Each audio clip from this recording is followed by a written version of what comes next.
Welcome to the Courageous Entrepreneur Show. This is the show that shares information and inspiration to help you break free from self-doubt, limiting beliefs, and disempowering patterns and break through to create the thriving, successful business you dream of and deserve. I'm your host, Winnie Anderson. The show features interviews with entrepreneurs who've overcome amazing challenges to create success on their terms and experts who share insight and practical information that can help you break free from your blocks and move forward with courage, confidence, and clarity. The show is available in both video and audio formats in a variety of platforms, including iTunes, iHeartRadio, in the Google Play Store, on YouTube, and on my website at winnieanderson.com. If you like what you hear, I hope you'll share the show with others in your community, and I hope you'll decide to join my courageous community. You can do that by becoming a fan of the show on my site at winnieanderson.com/fans. When you do, you'll get episodes delivered right to your inbox, along with information, tips, and resources to help you consistently move forward to reach your biggest goals. You'll discover how to position and pre-sell yourself as the unique solution provider you are, so you can profit from your expertise while you build a business in alignment with your faith, beliefs, and values. You know, I started to feel the pull to go out on my own when I started to become unhappy with the types of sacrifices that I was making for my employer. Working 7 days a week, working what I thought was too much travel, and having way too much stress. But I ended up leaving way before I was ready, and I had no idea of what I was going to do or how I was going to get clients, or let alone how much to charge. I ended up getting frustrated and frankly having to get a job within just a few months. The second time I went out on my own, I was forced out by injury sustained in a car accident, and I struggled for years trying to manage my recovery and get my business established. I wasted time and I wasted money. I wish I had gotten the kind of information and had the kind of insight that today's guest had and has. Ed Gandia worked in corporate sales for more than 8 years when he didn't like the direction of his career was going in either. He was facing the same things that I was, a lot of travel, and he knew that if he kept going all in on his career, that he would end up living out of a suitcase. So he created a plan to escape by building a business on the side. Ed went from replacing his 6-figure corporate job to being a well-paid freelance copywriter. He now coaches and mentors other writers to launch, build, and grow their businesses. No matter where you are on your entrepreneurial journey, Ed has some great tips and strategies that can help you get more clients and realize you're capable of much more than you think you are. So listen in as he shares the plan he laid out and what he called triggers that he needed to hit before he would feel confident enough to quit. How long it actually took him to leave compared to the plan he made, and I think it'll surprise you. The 4 things that helped him get his business off the ground, when he came clean to his boss about his moonlighting, how he managed his time to fit his full-time job, his growing family, and side business all into his schedule, and his secret to manage looking for new clients with getting his existing client work done and keeping his day job. He also talks about how he decided what to charge when he first started out. And I got him to also reveal what he knows now that he wished that he knew when he started. So as always, listen all the way to the end, where I'll share your cocktail exercise and action step for this episode. All right, Ed, thanks a lot for coming. I'm so excited to have you here today. Well, it's great to be here. Thanks for having me. Thank you. So let's just dive right in. I know you had a long career in corporate life, as so many of us do. Can you talk about what led you to even start to think about moonlighting and building a business? Yeah, there were a few factors at play, and there was no one factor that was stronger than the other necessarily. They just kind of all converged at one time. And it was right around 2002 when things began to move in this direction for me. So I'd been in corporate sales for a long time. I guess at that point, 2002 had been 8 years or so. And the thing about sales is it's a lot of fun and it's great when things are going well. But when sales are down, you're not meeting your numbers, or you're doing well, but then your employer keeps increasing the quotas, it's very difficult to remain motivated and to really love what you do. The other thing is that the better you do, the more responsibility you're given in terms of travel. A lot of companies will try to push it towards sales management, which has its own set of headaches. So I realized that I was caught in this cycle that if I'd stayed, and I was doing very well, so that was the other problem. The better you do, the more problems you're going to have, at least in the path that I was on, and that was going to include a lot more travel. And I just didn't want to do that. Late 2002, we had our first child. And I realized, based on the way I'm wired, because I'm so driven, that if I went in that direction, I would never be home. And I just saw several years ahead, and I just didn't like what I saw. So that was one. That was a really big one. The other one was, I come from an entrepreneurial family. I have this drive, this entrepreneurial drive, and I knew I wanted to do my own thing, at least try it. And I think what really sparked it was the fact that my last employer was a startup, and I had some stock options, and it wasn't enough to retire, but it was enough that I knew if things went well, I would have some seed money to buy an existing business. That was my original idea. I'm going to buy something that's struggling and take it to a different level. So that got me thinking, and I set myself a goal: within the next 5 years, I'm going to buy or start a business. And the other one was that for a few years, I had been writing my own sales and marketing materials. And I was just doing it because my employer just didn't have the resources or wouldn't give me the time of day, and we were missing things. So I would write my own stuff, and in order to get better at it, I would buy books and courses on how to do. I didn't even know it was called copywriting at the time. And I loved it, and I was great at it, number one. Number two, it was so satisfying to do something on your own that was putting money in your pocket, because it really was. So I think those three things, the travel, I could see 5-10 years down the road, and I didn't like what I saw, the entrepreneurial drive, and then finally the realization that maybe I don't have to buy or start a complex business. Maybe I can just do this thing for others. Right. Yeah. Okay. So you started then with that kind of intention that at some point I'm going to be out on my own completely. Is that right?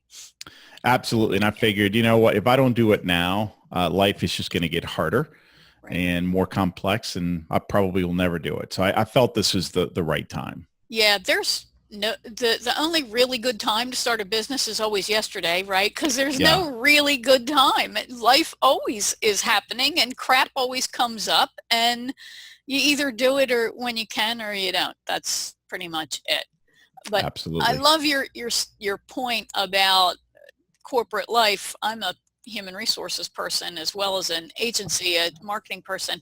And the first third of my life was spent in human resources, and we don't call it golden handcuffs for nothing. There's a reason why that compensation strategy works and keeps people feeling like it's not right for me. I'm going to stay here. And it's all about promoting retention. I've never understood, though, why companies punish you for being good. Right. They take somebody who's outstanding and then put them in a position that they really aren't meant to excel at, maybe, or requires a different skill set, going from delivering in sales to sales management. That's always been a puzzle to me. Yeah, I agree. It's, man, if you're doing so well, why would you take that person out of that role? Obviously, that's what they're great at doing. Yeah. Yeah. So, okay. So you started this with the intention of going out completely on your own at some point. I know your story, and it was about maybe 2 years or so before you were able to go out completely on your own. That seems fast to me. Can you talk a little bit about that? Maybe that's a story I tell myself. Can you talk a little bit about that, how you were able to make that transition from part-time to full-time on your own? Yeah, it was a little bit longer than 2 years, but it was less than 3. Okay. So it depends on when you start the clock. early 2000, January 2003 is when I set that goal. Hey, I'm going to go out on my own in within 5 years. Okay. So I started evaluating different options, and I bought this copywriting course that was being sold, and it was the American Writers and Artists, AWAI. Yep. It was being marketed as not only can you develop this skill, which is my main interest at the time, but this could be a business, that you could do this for a living. So I was immediately hooked with this idea. And I went through that material over the next few months. And it was around September, October, where I really started prospecting for clients, 2003. And I didn't go solo. I didn't quit my day job. My first day was June 1st, 2006. So it was 2.5 years or so. It was fast. And I tell people, I'm very upfront about it. It took a ton of work, a lot of sacrifice.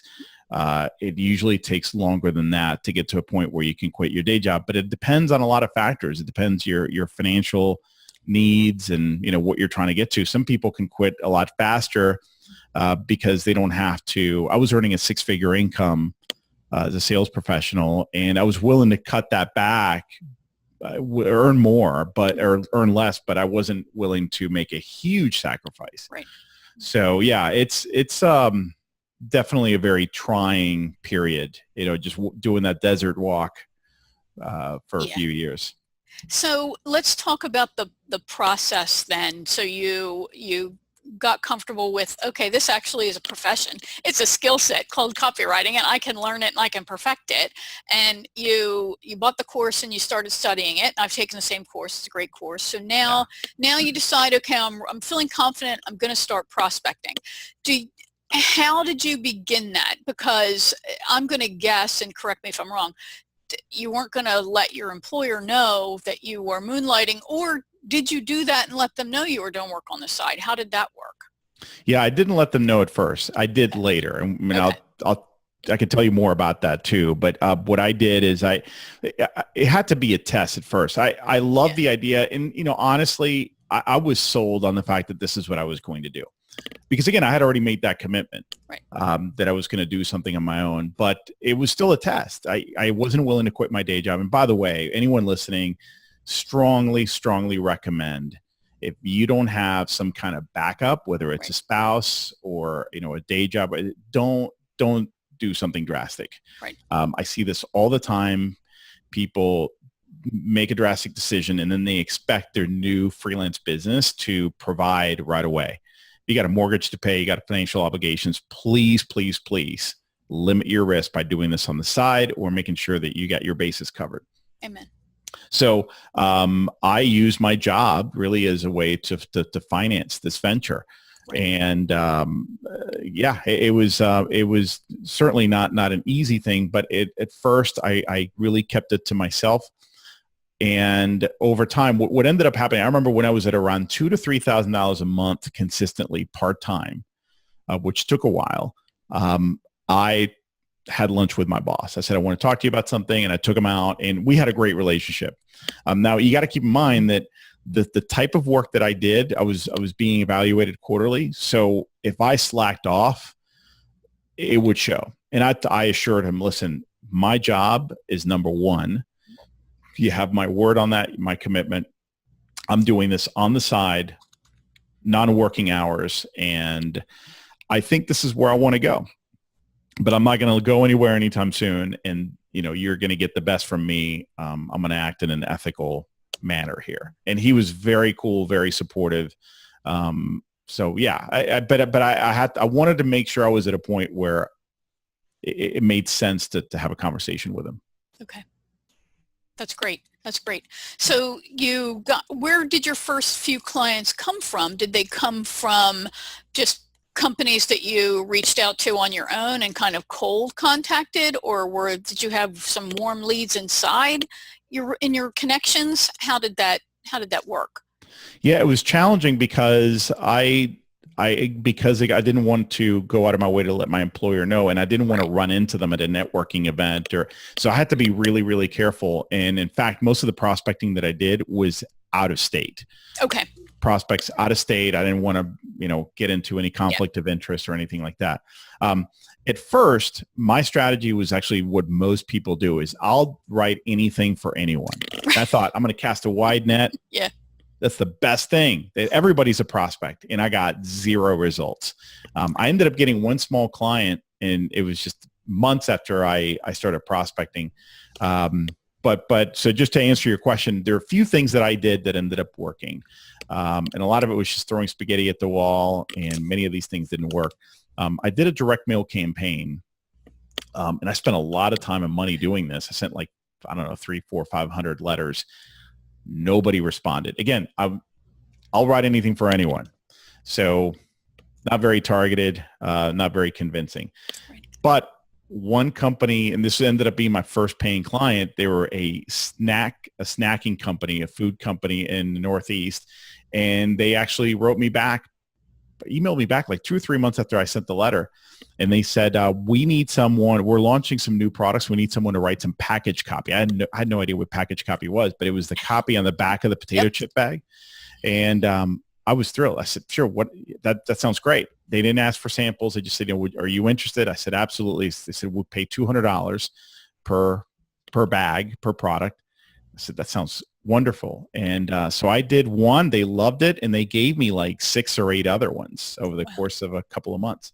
So that made me feel fantastic. So that was really my first official paying client. Around the same time, I was doing some other things. I was tapping my network, and this is something I strongly recommend people do. But as you know, Winnie, it's one of the hardest things, especially for introverted people to do. It's like, I don't want to contact my friends and my colleagues. I think the thing you got to tell yourself, and this is a much bigger topic, but is you're not selling, I don't know, it's not multi-level marketing. It's not something that people don't want. You're selling a professional service, and you need to think of yourself as someone who's got something extremely valuable that people need. So if you kind of shift your mindset around that, it starts becoming a little bit easier. So I tapped my network, and I tell you, most people just had nothing for me, or they didn't get it, or they weren't that helpful, or they said they'll keep me in mind if I hear of anybody. But when you tap your network, I want people to understand the biggest wins will come not just from the people you're contacting directly, but the people they refer you to. Okay, that's a huge point. So don't think, well, I only know a few people, or I don't know anybody, or the people I know wouldn't be able to hire me. It's not about that. Contact them anyway. Here's what happened to me. The biggest payoff was somebody my wife used to work with. I reached out to her. I knew her, but she wasn't my direct contact. She was my wife's contact. So we had a great conversation. We decided to take it to a lunch appointment a couple of weeks later, had a great lunch appointment. And at the end, she said, listen, I don't know of anyone right off the top of my head, but I love what you're doing. I think you would do great. I'm going to keep my eyes and ears open. If I hear of anything, I'll let you know. And I was fine with that. I thought it was great. A few weeks later, she reaches out to me and said, there was actually a couple of opportunities she came to me with, but one of them was my good friend Carrie is actually in marketing at the software company, and she's leaving, and she's doing most of the writing, and she feels really bad. And we were talking, and she said, man, if I could hook my employer up with Ed, I would feel a little bit better, because then I would have somebody who can continue to write this stuff. So they introduced me and to this guy, the vice president of marketing, had a phone call, had a meeting, walked away with 2 brochure projects. So this is my wife's contact. So it's second degree connection at this point, right? Then it's Noelle. Well, that was Noelle. Then it's Carrie, which is her friend, so who I kind of knew. And then it's Scott, so it's 4 degrees of separation. Yeah. And that client ended up being a 7-year client, almost $200,000 in income from that client alone over that period, from a friend of a friend of a friend. So tapping my network was another big one. Strategic networking. Once I narrowed down from I'll write anything for anybody to I'll write for high-tech companies. Right. Then I became involved in the Technology Association of Georgia. Okay. And that's my people, and they had a marketing subgroup, so all about tech marketing, and I got involved, that's the best thing I did, was to volunteer my time. Right. I joined their board, and I helped plan events, which gave me the authority to now contact marketing directors and so forth to see if they wanted to be in a panel. Of course, they saw what I did. I mean, so you can connect those dots from there. Right. And I would say the final one was something I called warm email prospecting. So this is about a different type. It's like cold calling with email, but very personalized and relevant. It's not a broadcast. It's when you read it, Winnie, you know that this is written for you. Right. And it's an approach I had kind of was using informally a few years before in IT sales, I brought it back, and it started working like crazy here. So I'd say those four things: direct mail, tapping my network, very strategic networking, getting involved in one organization and going deep, and then warm email prospecting. That's outstanding, and that it's certainly doable. It makes sense. It's logical, and anybody really can take those same steps and budget their time to make that happen. I love the fact that it is that person who is going to be down the chain of connections typically, and I think the average person wants to help you. We're nice people. If you don't know nice people, I'm concerned for you. So we know mostly nice people, right? That's why we're connected to them. And most people, when you reach out and say, hey, need some help and I'm looking for this, great. My thinking is the more specific you can be, the easier you make it for them to refer you. You probably only know, if you know any, one neurologist, right? One brain surgeon. So somebody has a heart attack, you're sorry, but you're not going to say, hey, call my brain surgeon friend, because that's not what they do. But as soon as you hear somebody's got some kind of brain problem, you automatically think neurosurgeon. So I think that also speaks to, as you said, the more you can get narrow in your focus and be specific, I think it makes it easier for people. That's really awesome. Thanks for sharing that. So let's then talk about as things grow, that's exciting, but at the same time, it's new problems, right? Because your family's growing as well, is what you shared. So now you've got to manage this business, and you've got to have a life, which is the whole point of what you're doing this for. And we know that sacrifices, as you said, they have to happen just because of the nature of what you're doing. So can you talk about how you managed to navigate fulfilling and producing at work, and then having some level of a life and building this business as well, knowing that, hey, I had to make some sacrifices? Yeah, I think a lot of it came from, maybe it was a little bit easier for me because I had been in a sales environment for so long that I don't know, I think I became a grittier person. I became more resilient, grittier, goal-driven. So in that way, I mean, I'm not saying it was easy, but I think I was in an environment where you had to be those things and get better at them, right? So that was a huge part of it. The other is that what I like to call my why, what was driving this, was so strong that I was able to overcome a lot of these sleepless nights or negative self-talk, or what am I doing kind of things. And then when you had setbacks, you would cry, but you wouldn't go down in total depression. So I think I had a lot to do with it. The other thing I would say is, and this really, looking back, this really saved me, is having a definite window and set of goals and indicators that would take the emotion out of the process. So what do I mean by that? Well, I first set a big goal. I call it my BHAG, big, hairy, audacious goal, to quit my day job by a certain date. So I had kind of started with the end in mind, and I knew that, this was doable. So from there, then I kind of reverse engineered. I said, okay, well, what needs to happen in order for me to know that I'm on the right track, or that I'm ready? Right. Because I knew that I would be too emotionally caught up, and that ended up happening anyway. So I identified 3 different things. And I'll start with the simplest one. Was at the time, healthcare was, health insurance was a huge issue because you had to go as a self-employed professional in the U.S. Unfortunately, you have to go get your own, which means you have to go through underwriting. And, what if they find something or they said, no, we can't cover you, you're too big a risk. I needed to make sure the health insurance thing was taken care of. I wasn't willing to go without it. So that had to be a big check, that it was relatively affordable and I could get it. Number two was a savings goal. I had set a goal to set aside 1 year's worth of living expenses. That's pretty extreme, but keep in mind, young family, I've never done this before, very conservative, not income, living expenses. We were living fairly cheap. That really saved us. Very low mortgage, low expenses, used cars. So that was awesome. It was still a big number, but not as big as, it would normally would have been. Right. And then the third one, and this one's huge. Again, savings goal, I knew when I hit that, I would be good there. The third one was what I called my trigger income goal. So here's the thing. When you're working this part-time, let's say you're earning $2,000 a month. How do I know that if I quit my day job today, I would now have, of course, twice the time, let's say, that would translate into $4,000 or $5,000 a month. Right. So I needed a number that when translated into a full-time equivalent would meet my needs. Okay.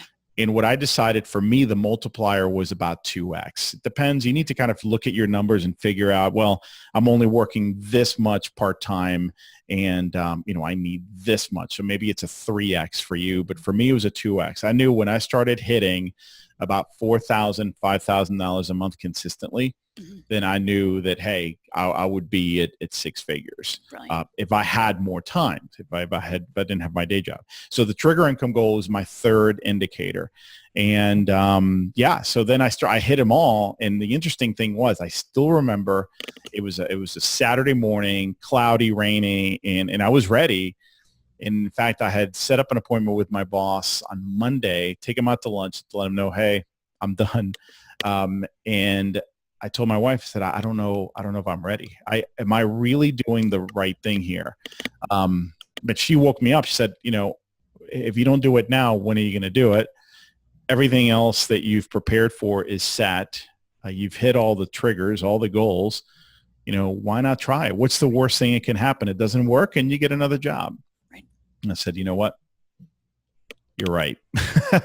So, but you need, I think there's another component that we haven't talked about is you need that support from your family, Yeah, I was just going to say that's really that unsaid thing, because if you're in any kind of environment where those people are adding the pressure on you to produce instantaneously, that emotional stress coupled with that stress to produce, it could very well backfire then and lead you to go, oh, I got to go get a job because this did not work out in the way I wanted it to. So I love that she helped you stay focused on those triggers, those indicators, because then I think you were able to recognize this is just the voice of fear. It just needs to shut up, and I can recognize it then because I really have done I've done the logical stuff. Right now, the emotion is in there. Well, let me also add this, just to kind of connect more dots there, is when you think about it, this is very motivating. If you know that you're 80% of the way there toward your saving goal, then bringing in another client, even though now you have more pressure and you're going to have less time, you're going to have less of a life, you're seeing the progress. Yes. So if you don't have that as a goal, it's going to be very confusing and difficult for you to stay the course. Okay, so people say, how did you do it? You know what? It was very hard. Two things. Yeah. I knew what I saw myself getting closer in a very visual way, and that was massive. The other thing was that, they say if you need something done, give it to a busy person. I was forced to become extremely productive. So none of this, like, let me browse. Thank goodness Facebook wasn't around. Let me browse this. Or I would turn everything off. I would set times, Monday through Thursday, 8 p.m. to 10 p.m. after my son was in bed. I would wake up super early, start at 5, from 5 to 7. So could put another hour or two in. And then Saturdays, I had a schedule, 6 a.m. till noon or 1. And then that's it. And if you add it up, that's a lot of time. It is. So what did I give up? Thank goodness Netflix wasn't around either. I gave up TV, the little bit I did watch. I gave up a lot of other things, but it gave me a system and a framework to follow instead of just being guided by my daily whims. Yeah. Yeah, that's spectacular. And I think that, that I'm sure you probably talk about this with your clients as well. I talk about it with mine. It's that there's a discomfort that happens as you start to make these changes.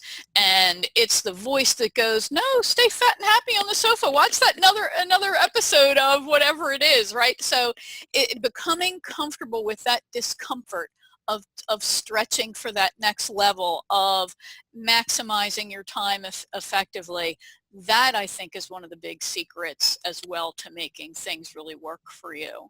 Yes. You mentioned support of your wife, and that's fantastic, and that's so awesome. Did you have an additional avenue of support that got you through some of those, what did I get myself into with this particular client or this project? Did you have a support network of maybe fellow moonlighters or entrepreneurs or somebody who helped uplift you when you really felt like, oh, I need an Oreo right now?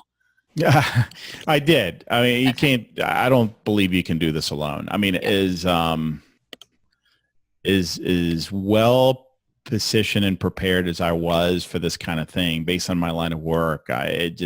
Without support, I wouldn't have been able to do it. So I worked with a couple of different coaches. One was on writing, one was on business development and just kind of repositioning myself and growing my business, launching and growing it the right way.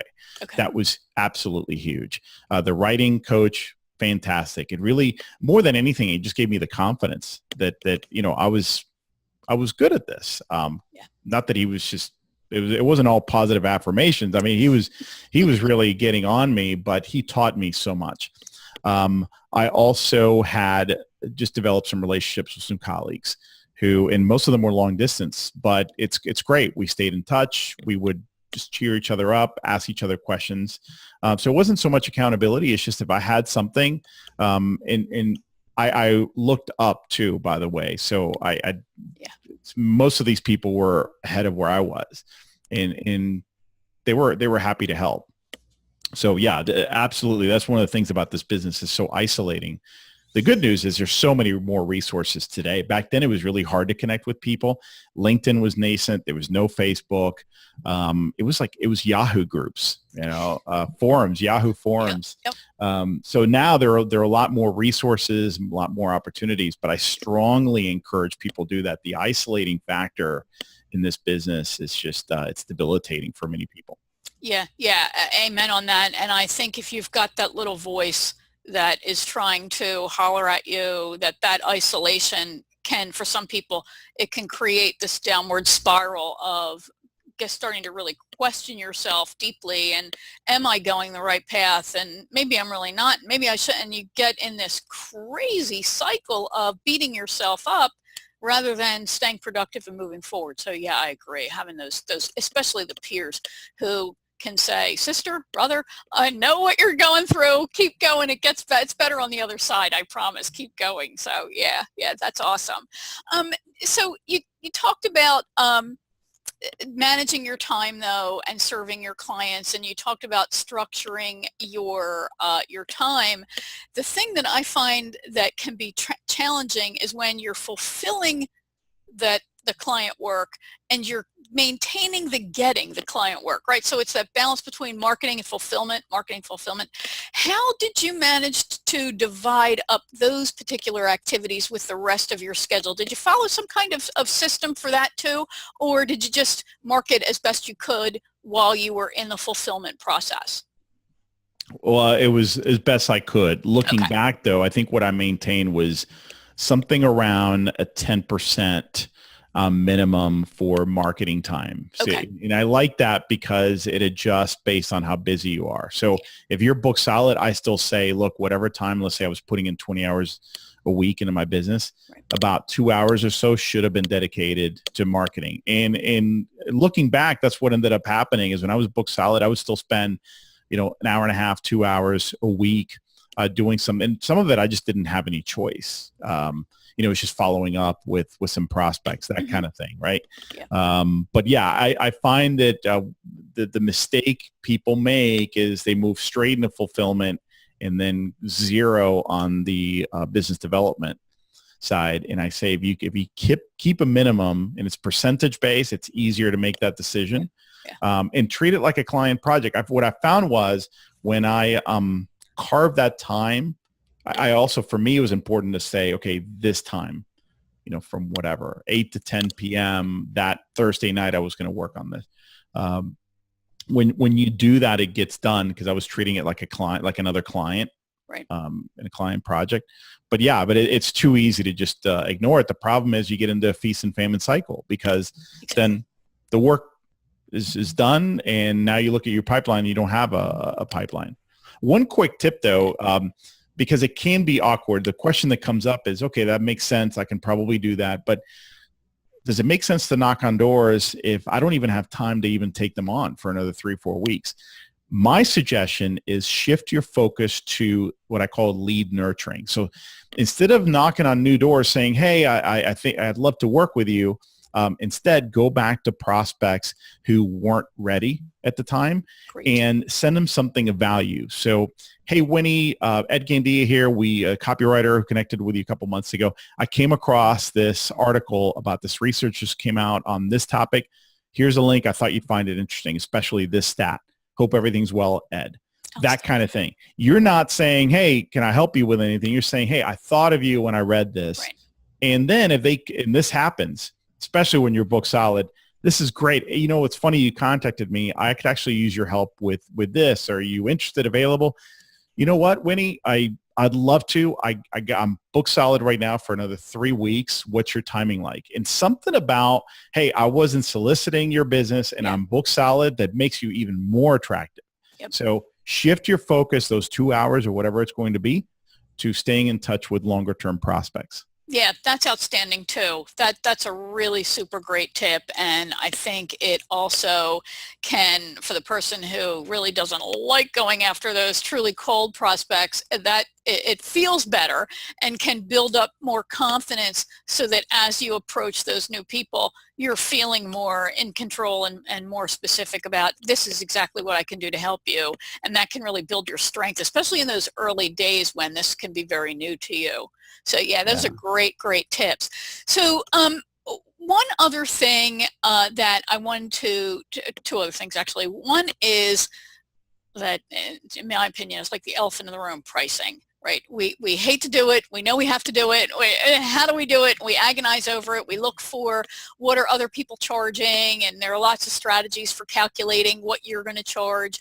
And then there's the theory. Do I do spec work? Do I do things for free, whether it's coaching for free or consulting for free, and build up to charging what is full ride, if you will? So what recommendations do you make? What did you learn about pricing, and what can you share with those of us who are still dealing with trying to figure that out? I think one of the advantages that I had going into this business is that I didn't have all this baggage going into it. Now, I made a lot of mistakes. okay. Yeah. So, but one of the few things, ignorance is bliss. And I didn't come into it with these preconceived notions about pricing and, hourly or what it should be. I came into it from a totally different business. So to me, fixed pricing made a lot of sense. That's what I was used to. The thought of hourly never even crossed my mind. The thought of spec work never crossed my mind. And I'll address how I reduce risk here in a second. But so what I did was actually pretty straightforward. I said, all right, forget it. I just want to know, what are established writers charging? Can I get an idea? Can I get some ranges? So these types of projects and a range for each. And there were a couple of people out there, actually more than that, but Bob Bly, Steve Sloan-White, these are some big names in B2B copywriting. They were publishing their fee schedules with ranges for each. I said, well, great. So that's my anchor. So if they're charging, between $5,000 and $7,000 for X, what I had to figure out is, what am I going to charge? And what I decided to do is just to take off like 80%. Mm-hmm. If they're here, I'm starting here, I'm going to keep those ranges, but I'm going to take 70 or 80% off and start there. And I started there, and believe it or not, even at 70, 80%, I was still charging more than others who had more experience, but I didn't know that. I just felt that that was fair.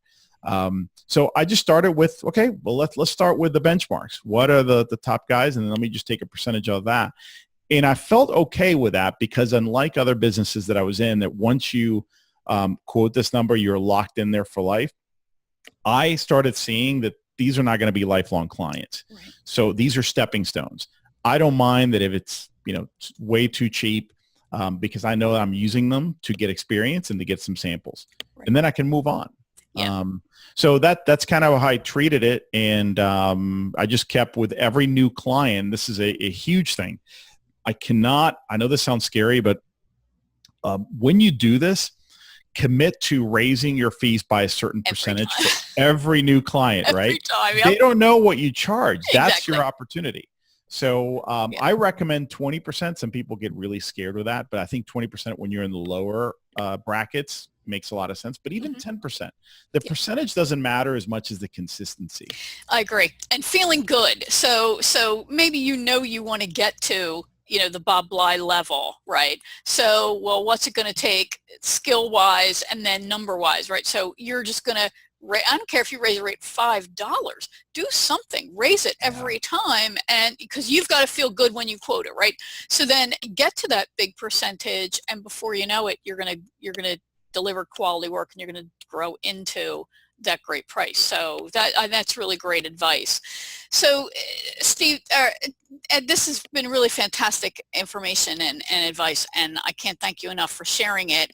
I'm going to ask you one big question, and that is, knowing what you know now, is there something that you know now that you really wish you had known when you started out, or maybe something that you would have done differently that that now you know?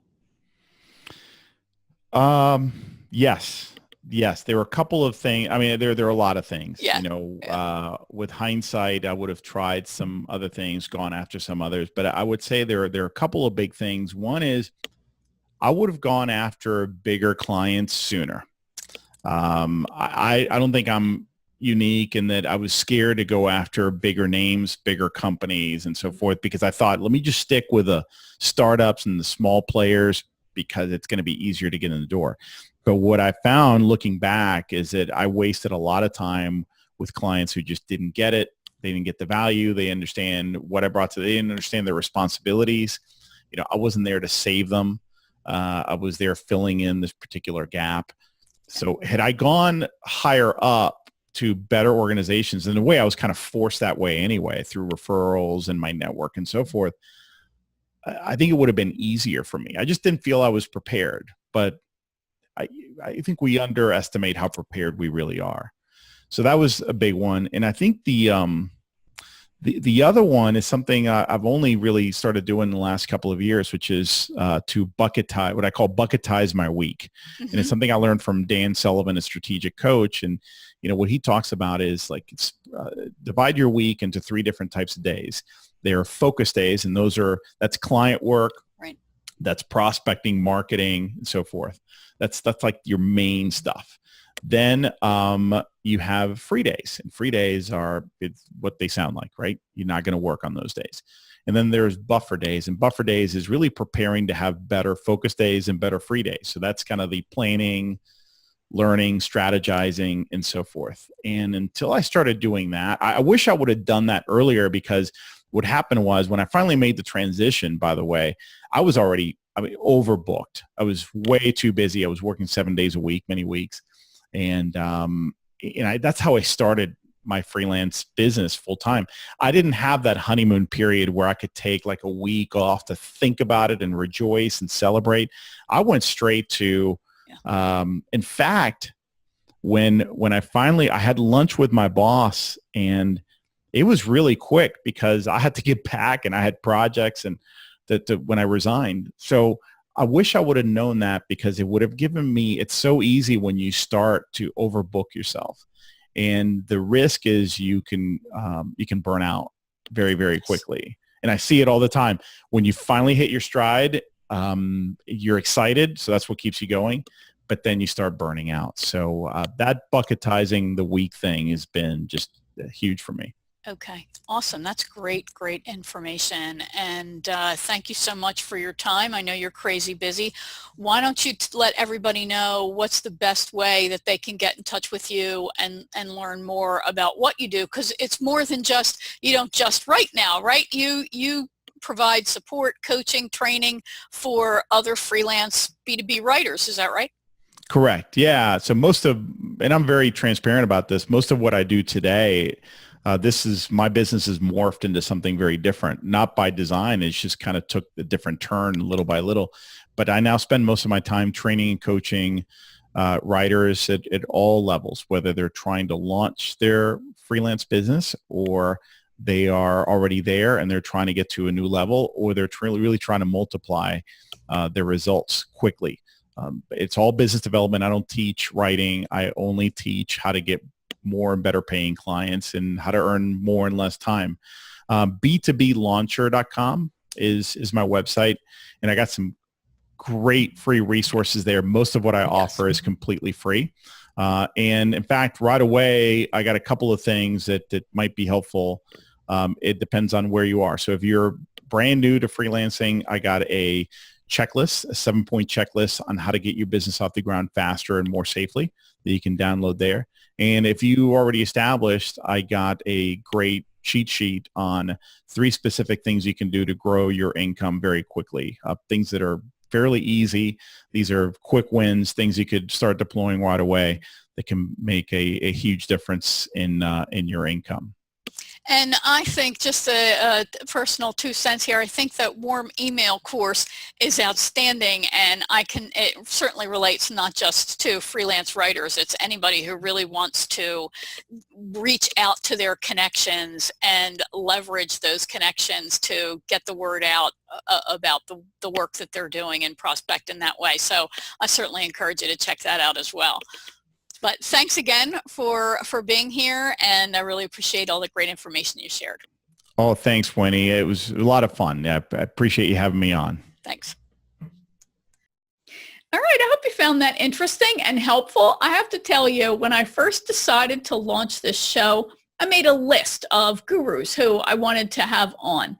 And Ed was one of my top 5. So I was super excited when he said yes. If you like this episode, please share it with your connections. Please leave a great review for it on the platform where you consumed it. And be sure to subscribe either on that specific platform like iTunes, iHeartRadio, Google Play. You can subscribe to the video version on my YouTube channel.